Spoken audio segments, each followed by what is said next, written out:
Hi there, and welcome to the first in my Drawing Your Home from Home art lessons. And for this one we're going to work hopefully from our garden, weather permitting. So the first thing you need to do is make sure you're organised.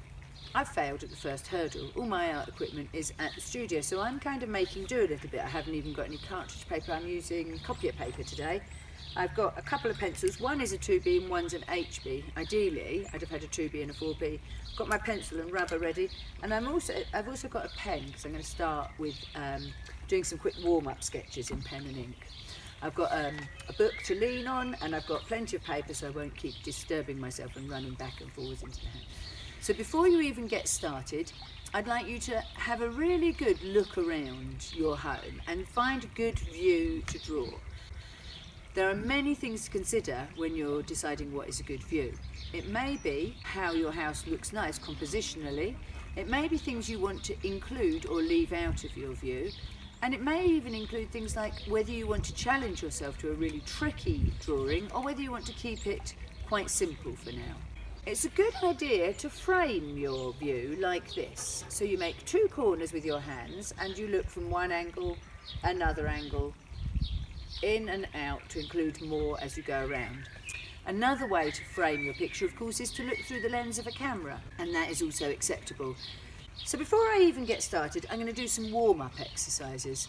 So I'm just going to start looking at the things around me, doing some sketches. You can set a timer on your phone for this activity if you want, and you can just look at the things around you and start to draw what you see without too much thought for actually having really good pictures at the end of it all. So really just thinking about loosening yourself up and making your pictures in good proportion. The reason I use pen for this exercise is because you can't correct it. If it goes wrong, it just is wrong. So you just have to accept that as part of the process. So it's a good way for loosening up. I'm just going to do 3 or 4 quick sketches around the garden before I'm ready to move into my main activity. Right, so I'm all ready to go now. I found a view that I like. I'm sitting in a comfortable position. I don't want my paper flat like that because it's going to give me neck ache, and it's actually slightly better to work with your paper at an angle. I don't have an easel, so I'm going to use the back of this chair to lean against. It's by far simpler to draw a view which is a small fraction of your building rather than the whole building. The more you try and get in, the more there is to go wrong. So I'm actually focusing for my drawing on just the detail, which is my little lean-to porch. And I'm going to start by getting the angle right. One way to check your angle is to hold your pencil horizontal against your drawing and look at the angle it creates here. And then hold your pencil up against the actual view with one eye shut and see if the angle that you've got there is the same.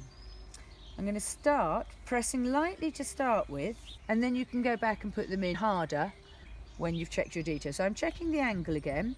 I'm holding my pencil up against the view and against my picture to check that the angle is the same in both. So what I'm looking at now is the hypothetical angle between a vertical pencil and this slope of the roof, and then I'm checking with the actual drawing that that's the same.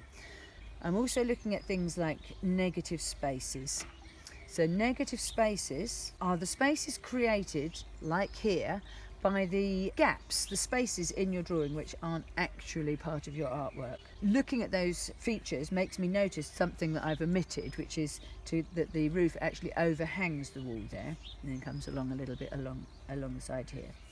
So to start with, all I want to get in is an outline with no detail at all of the shapes that I've got. When you are drawing a building, your vertical lines always stay vertical, so that means they stand upright. And if you want to check that they are upright, you can measure. So I'm measuring from the end of my pencil here to the edge of the paper, and that is that far. Is it the same distance at the bottom? If it is, my line is upright. If not, it may need correcting. I am a big fan of not using a rubber until you've made your corrections. You can check that horizontal lines are staying the same distance as well, or staying horizontal effectively, in the same method by measuring to the edge of the paper. But be careful, because these horizontal lines, as you look sideways at your picture, will slope away from you, and that will mean that they don't stay horizontal, and that is something we are going to talk about a little bit more in the future. So I'm going to carry on with the details.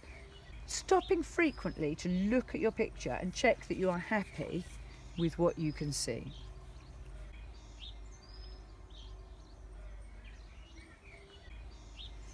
So again here, to check that my proportion is right, I'm not just looking at that this line is horizontal, I'm looking at the sort of shape that is created here between the chimney and the rest of my drawing.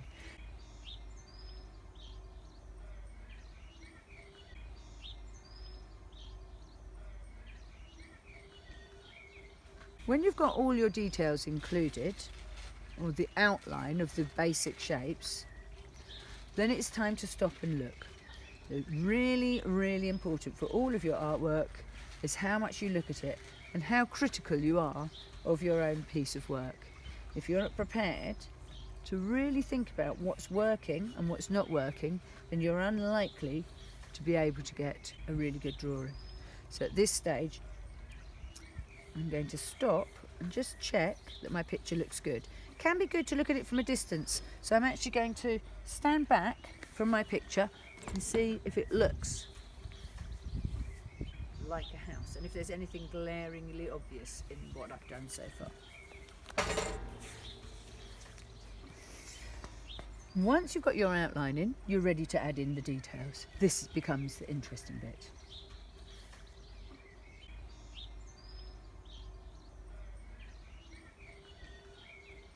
When you include something like plant forms in your drawing, you're going to want to make your texture a little bit different. You're never going to get each leaf and each stem exactly as they are. So what you've got to do is get the effect of them in correctly. So within drawing plant forms, showing that there are leaves there, but then showing the texture that those leaves create, can be enough of a way to show that that is vegetation. And you also need to show things like the fact that there are shadows. So once you've got that vegetation in, look at the way you get shade between the different clumps of leaves.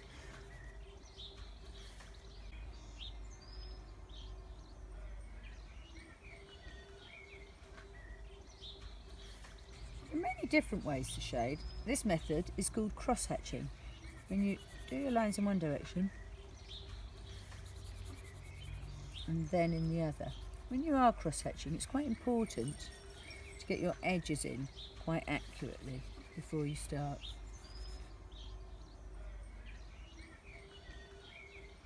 I want to get some really good blacks in here for the windows, because they're actually the darkest part of my drawing because it's completely shady indoors.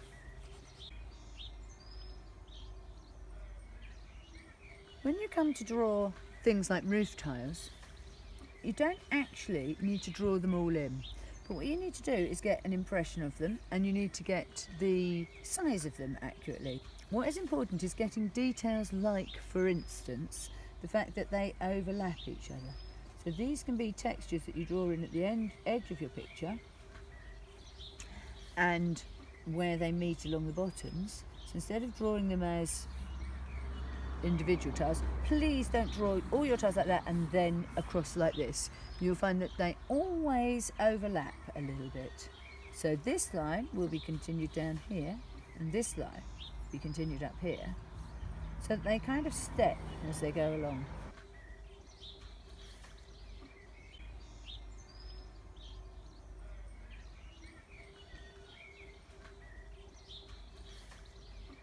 You need to check that you've got these roughly in proportion to the size they are. If it's not exact, it doesn't matter, but if it's completely out, it does matter, and it's going to look a little bit strange.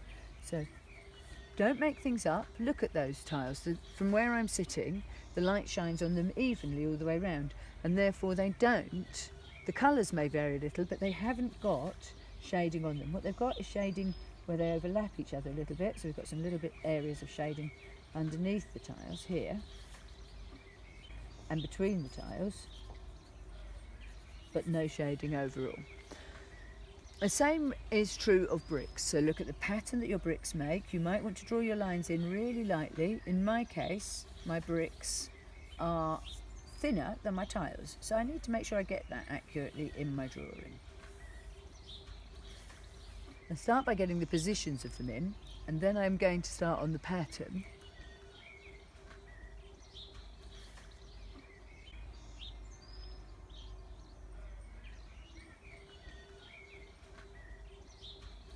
You'll notice that even though my drawing is a drawing of a building, I don't use a ruler at all.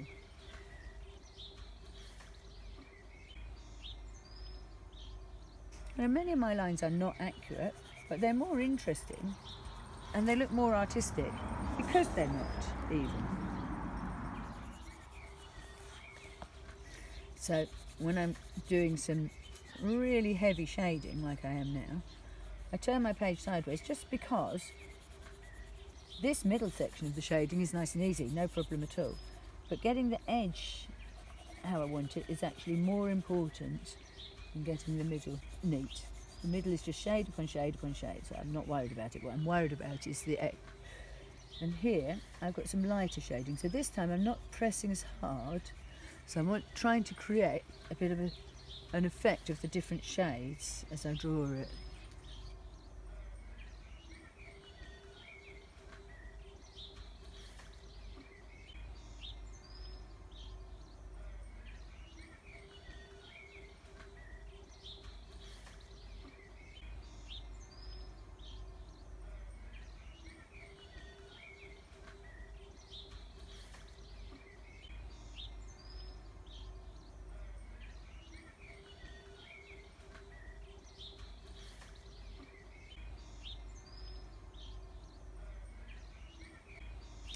So I've got a bit of perspective coming in here, with this being the side of the chimney. So the bricks along the front stay level, whereas the bricks that go around the side of the chimney go at an angle. This here is my lead flashing, which just disobeys all the rules.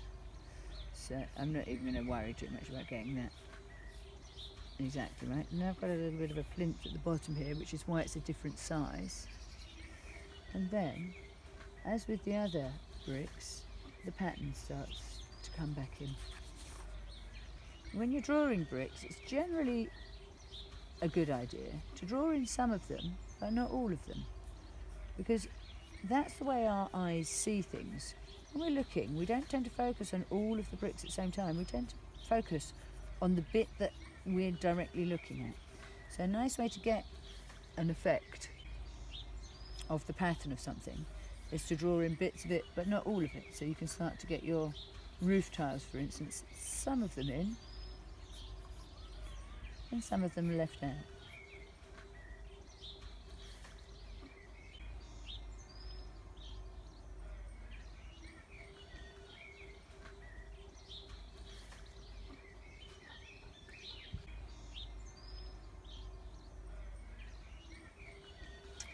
When you're drawing something like this, you do need to stop every so often and have a look at what you've got, see what you've achieved, see what parts of the drawing you're happy with and what you think look really boring, and then improve the ones that are boring. So although I don't want to draw all the bricks in, I've got big areas of space with no bricks in at all. So I'm actually going to add some of the pattern of this bit of trellising in, which is a different pattern. So this becomes quite confusing in my drawing because I've got the bricks behind, and they naturally become fainter because I've also got the cross-hatching created by the trellising. So I have got bricks in there, and I can allude to those in my design, but I've also got a cross-hatching which is much fainter because the wires of the trellis are smaller. I've got bits of wood which are more noticeable, and then I've got a plant growing up it.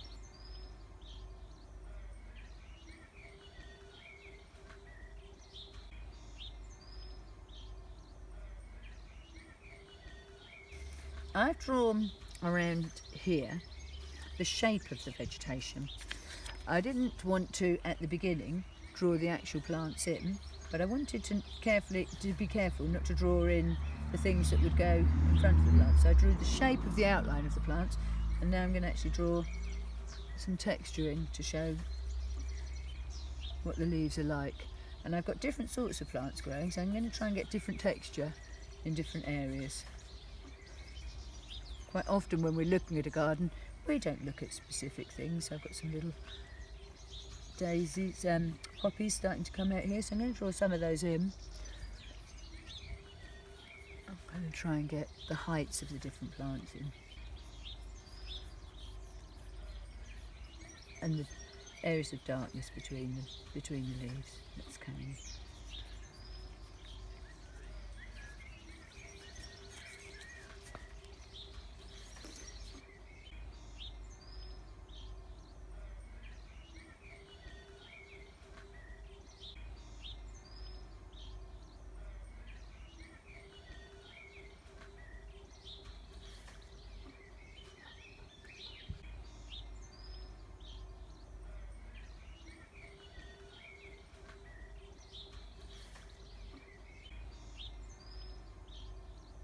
It's up to you, the artist, to decide when your picture is complete. And the only way you can do that is by looking at your drawing. Look at it in front of you, hold it at arm's length, maybe move right away from it to have a look at it.